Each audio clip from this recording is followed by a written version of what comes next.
السلام علیکم، میرا نام مبشر لقمان ہے اور بہت لوگ مجھ سے سوال کرتے رہتے ہیں، میرے دوست وغیرہ خاص طور پہ، کہ جی کرپٹو کرنسی کا بتائیں، بٹ کوائن کا بتائیں، ہمیں پتہ نہیں اتنے لاکھ کا مل رہا ہے بٹ کوائن، وہ لے لے کہ نہ لے لے۔ پھر وہ کہتے ہیں کہ جناب مجھے یہ بتائیں کہ آپ نے منع کیا تھا تو اب 1 سال کے بعد وہ اتنی ویلیو کا ہو گیا ہے۔ اب میں نے ان کو ایک بات بتانے کے لیے آج یہ میں ویڈیو کر رہا ہوں۔ میں اکانومسٹ نہیں ہوں، مجھے کرنسی اگر آپ پوچھیں گے تو صرف اس کرنسی کا پتہ ہوگا جو ہر ملک کی اسٹیٹ بینک، ورلڈ بینک اور یہ دیگر اداروں نے اس کو ریکگنائز کیا ہو۔ جب انہوں نے ریکگنائز نہیں کیا ہوگا تو اس کا جتنا مرضی فائدہ نظر آئے اس پہ کہیں نہ کہیں نقصان ہوگا۔ اب آپ یاد دیکھیں کہ خود کو کرپٹو کوئین کہلانے والی ڈاکٹر روجا اگناتووا، یہ کون عورت تھی؟ اس نے کیسے لوگوں سے اربوں ڈالر کا فراڈ کیا، اور تھوڑے موٹے نہیں، بہت اربوں ڈالر کا، اور اب تک اس نے خود کو کہاں پہ چھپایا ہوا ہے؟ کرپٹو کرنسی اس وقت شروع ہوئی جب 2009 میں ایک شخص ستوشی نکاموتو نے ایک کمپیوٹرائز کرنسی ایجاد کی اور اس کا نام بٹ کوائن رکھا۔ اب بٹ کوائن کی کامیابی کو دیکھتے ہوئے اور بھی بڑے لوگوں نے اس وقت کی کرپٹو کرنسیز کو لانچ کرنا شروع کر دیا، اور ڈاکٹر روجا اگناتووا نے بھی، وہ بھی ان میں سے ایک۔ دراصل کرپٹو کرنسی کے بیک گراؤنڈ میں یہ فلسفی بتائی جاتی ہے کہ لوگ اپنا پیسہ بچانے کے لیے بینک کا سہارا لیتے ہیں، بینک لوگوں کا پیسہ استعمال کرتا ہے، ان کے پیسے سے بزنس کرتا ہے، لوگوں کو گھر، گاڑی یا رقم قرض کی صورت میں دے کر بینک لوگوں سے پیسہ کما رہا ہے۔ اب کسی بھی بینک کی 100,000 سے زیادہ برانچز ہیں تو 5,000 سے زیادہ اے ٹی ایم موجود ہے، روزانہ کروڑوں کی ٹرانزیکشنز ہو رہی ہوتی ہیں، اور ہر ٹرانزیکشن پہ بینک ٹرانزیکشن فیس بھی چارج کر رہا ہے۔ تو اب آپ سوچیں کہ بینک آپ کو دے کیا رہا ہے؟ تو جواب ملتا ہے کچھ بھی نہیں۔ بینک ہمارا پیسہ استعمال کرتا ہے، کماتا ہے اور صرف خود کماتا ہے۔ اب ہمارا پیسہ استعمال کر کے ہمیں کچھ نہیں دیتا۔ یہ بات تو عام عوام کو سمجھا کر ان کو موٹیویٹ کیا جاتا ہے کہ اگر یہی پیسہ آپ کرپٹو کرنسی میں لگائیں گے تو اس سے آپ خود بغیر کچھ کیے چند ہفتوں یا چند مہینوں میں کئی گنا سرمایہ کما سکتے ہیں۔ اب جہاں تک فلسفی کی بات ہے تو یہ بات کسی حد تک تو درست ہے، لیکن کرپٹو کرنسی کے بارے میں بہت سے لوگ یہ نہیں جانتے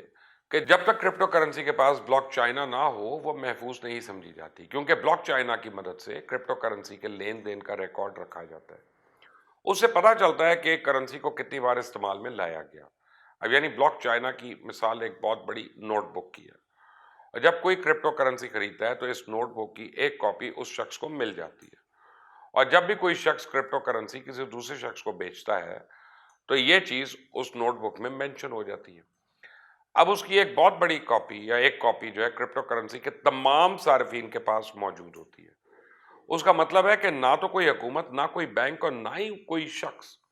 اس کرپٹو کرنسی کو ایجاد کرتا ہے، اس سکے کو تبدیل کر سکتا ہے۔ اس ساری چیز کے پیچھے میتھس کے اصول کام کرتے ہیں، جس سے اس بات کی گارنٹی ہوتی ہے کہ اگر کسی کرپٹو کرنسی کے پاس بلاک چائنا ہے تو پھر نہ تو اس کرپٹو کرنسی کی نقل بنائی جا سکتی ہے، نہ ہی اس کی نوٹ بک کو ہیک کیا جا سکتا ہے، اور نہ ہی کرپٹو کرنسی کے کسی سکے کو 2 مرتبہ استعمال کیا جا سکتا ہے۔ اب بات کرتے ہیں ڈاکٹر روجا کی اور ان کی 1 کوائن کرنسی کی۔ ڈاکٹر روجا ایک پڑھی لکھی اور ذہین خاتون،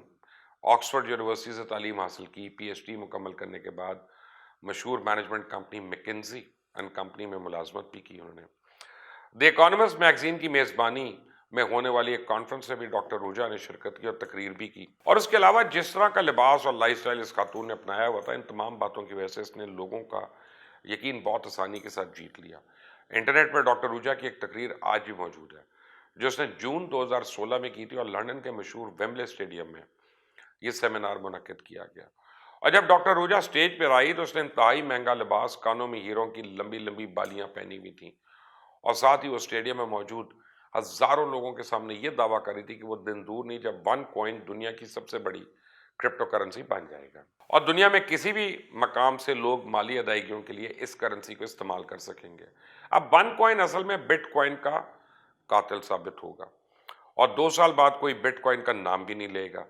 لوگ جو پہلے ہی بٹ کوائن کو کامیاب ہوتا دیکھ چکے تھے، انہوں نے 1 کوائن نامی اس کرپٹو کرنسی پر بھی یقین کر لیا، اور اس کے ذریعے دولت بنانے میں دلچسپی لے کر سرمایہ کرنی شروع کر دی۔ اب کچھ خفیہ دستاویزات کے مطابق 2016 کے پہلے 6 مہینے میں صرف برطانیہ میں لوگوں نے 1 کوائن میں تقریباً 30 ملین یوروز کی انویسٹمنٹ کی، اور ان میں سے 2 ملین یورو صرف ایک ہفتے کے دوران انویسٹ کیے گئے۔ اب برطانیہ کے علاوہ کسی دوسرے ممالک میں یا کئی دوسرے ممالک میں مارچ 2017 تک کے عرصے کے لوگوں نے 4 ارب یورو کے بٹ کوائنز خرید لیے۔ اب ان ممالک میں پاکستان سے لے کے برازیل، ہانگ کانگ سے لے کے ناروے اور کینیڈا سے لے کے یمن تک کے ممالک شامل تھے، یہاں تک کہ فلسطین بھی۔ اب ون کوائن کو کرنسی سے زیادہ ایک پروڈکٹ کی طرح لوگوں کو بیچا گیا اور انہیں بتایا گیا کہ ون کوائن کتنی زبردست چیز ہے اور کس طرح یہ آپ کی قسمت بدل سکتی ہے، اور اس کام کے لیے مختلف پروموٹرز کو بھی ہائر کیا گیا جو لوگوں کو یقین دلاتے تھے کہ اگر آپ واقعی اپنی زندگی بدلنا چاہتے ہیں تو پھر آپ کو ون کوائن کا کوئی بڑا پیکج لینا پڑے گا، اور سب سے چھوٹا پیکج 140 یورو کا تھا اور سب سے بڑا 1,18,000 یورو کا تھا، جس ذریعے لوگوں سے اسکیم میں سرمایہ کاری کروائی جاتی تھی۔ اب لوگوں نے تیزی کے ساتھ خود بھی اور اس میں سرمایہ کاری کی اور ساتھ ہی اپنی فیملی ممبرز اور دوستوں کو بھی اس میں پیسہ لگوا دیا۔ اب یہ لوگ سرمایہ کاری کرنے کے بعد روزانہ ون کوائن کی ویب سائٹ پر اس کی ویلیو کو بڑھتے ہوئے دیکھتے اور خوش ہوتے تھے کہ کچھ عرصے میں ان کے پیسے کی ویلیو کتنی زیادہ بڑھ گئی۔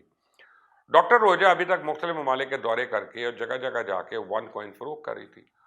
اور اس وجہ سے ون کوائن کے خریداروں میں اضافہ ہو رہا تھا، اور ڈاکٹر روجا نے ون کوائن سے ہونے والی شمار کمائی جو ہے استعمال کرنا شروع کر دی۔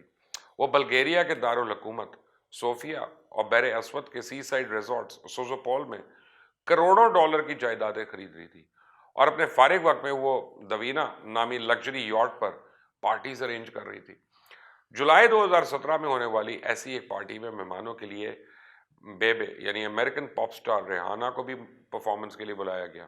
لیکن بظاہر کامیابی کے پیچھے معاملات خراب ہونا شروع ہو چکے تھے۔ ون کوائن کا پہلے دن سے دعویٰ تھا کہ وہ اپنے سرمایہ کاروں کے لیے ایک ایکسچینج بنائیں گے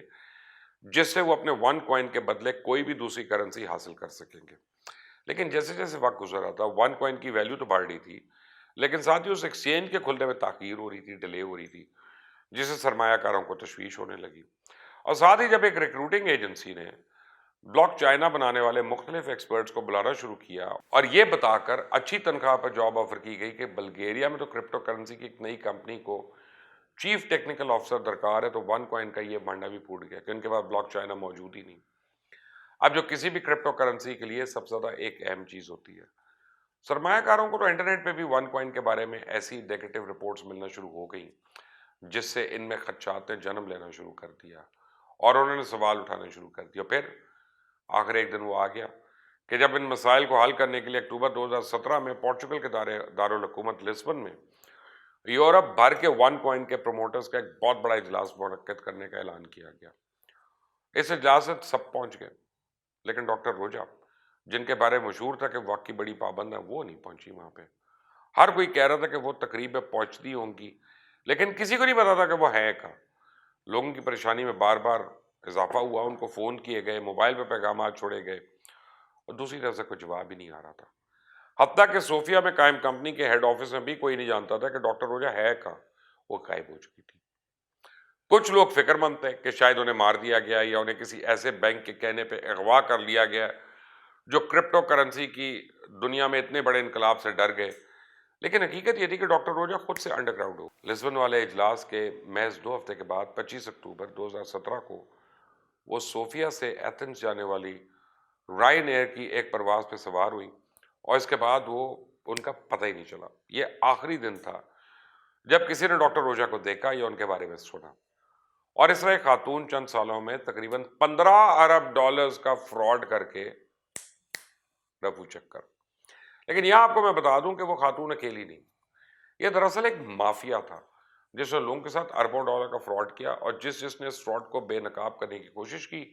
اس کو قتل کرنے اور جان سے مارنے کی دھمکیاں بھی دی گئیں۔ ڈاکٹر روجا کے بعد اس کے بھائی کانسٹنٹن جو تھے ان سے یہ کام کروایا گیا، جسے 6 مارچ 2019 کو لاس اینجلس کے ایئرپورٹ سے FBI نے گرفتار کیا۔ اس پر اس کی بہن پہ ون کوائن کے حوالے سے فراڈ اور منی لانڈرنگ کا مقدمہ بھی تھا، لیکن ان سب کے باوجود ون کوائن کا کام چلتا رہا اور لوگ اسے پیسہ لگاتے رہے۔ ڈاکٹر روجا کے محل نما مکان کو تالے لگا دیے گئے، لیکن صوفیہ میں ون کوائن کا دفتر کھلا تھا اور وہاں کام جاری تھا، اور بعد میں انویسٹیگیشن سے یہ بات سامنے آئی کہ دراصل ڈاکٹر روجا پلاسٹک سرجری کروا کے اپنا چہرہ تبدیل کروا چکی تاکہ کوئی ان کو پہچان ہی نہ سکے، اور اپنے تعلقات کی بنیاد پہ وہ اپنی شناخت بھی تبدیل کر چکی ہے، اپنی آئیڈینٹی چینج کر چکی، کیونکہ عدالت میں دیے گئے ان کے بھائی کے بیان کے مطابق ان کے پاس پہلے ہی کئی ملکوں کے پاسپورٹس موجود تھے. اب اس انفارمیشن کے اس دور میں جب جھوٹ اور سچ کو علیحدہ کرنا بہت مشکل ہے اور ساتھ ہی دنیا ایسے مایوس، لالچی یا الجھے ہوئے لوگوں جو ہے ان سے بھری ہو